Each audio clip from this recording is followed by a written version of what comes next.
V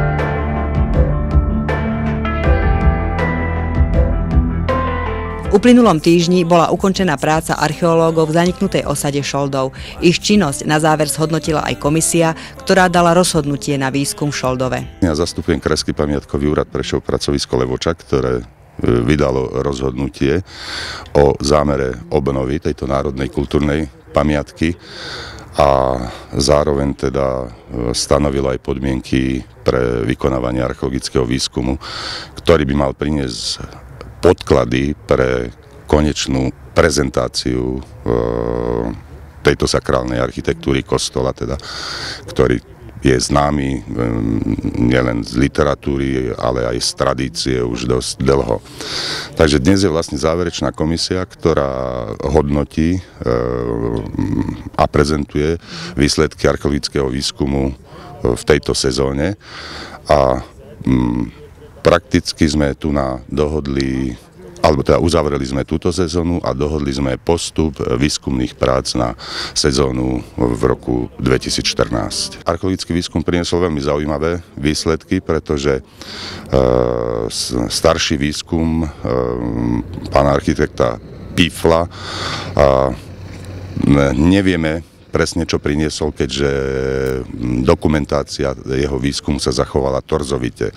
Takže dnes môžeme povedať, že je to istým spôsobom aj revízny výskum, ktorý vlastne spresňuje zistenia Alfreda Pífla a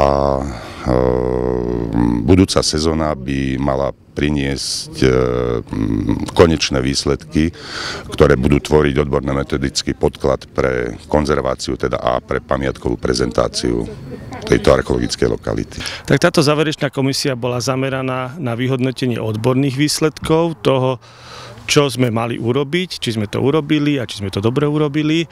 Myslím, že ten záver je pozitívny v komisii, teda výsledok je ten, že výsledky výskumu v prvom rade dokázali, že tu bol kostol, dokázali, ako vyzeral ten kostol, to znamená pôdorys kostola.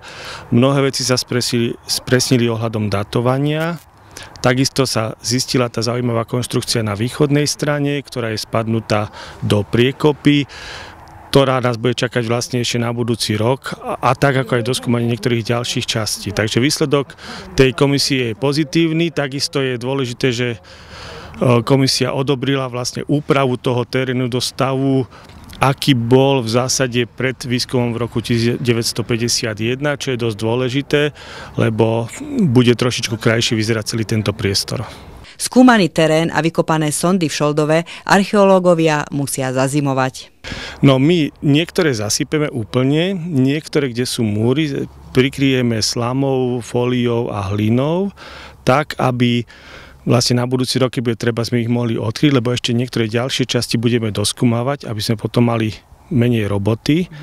S tým, že vlastne na prvý pohľad tu budú možno viditeľné len tie časti, kde sú múry, kde budeme budúci rok pokračovať a tie sondy, kde už nič nie je teraz, alebo kde už sme to komplet preskúmali, budú vlastne zarovnané a už potom do budúcna sa tu bude robiť nejaká parková úprava a kde sa aj vyznačí ten kostolík na povrchu pre to, aby návštevníci vedeli vidieť, čo tu bolo. Takže dovidenia o rok. Dovidenia o rok a tešíme sa na ten výskum tu a zároveň ešte aj začneme skúmať aj tú dedinu, ktorá je tu východne od tejto zaujímavej polohy, takže tam nás čakajú tiež určite veľmi zaujímavé veci.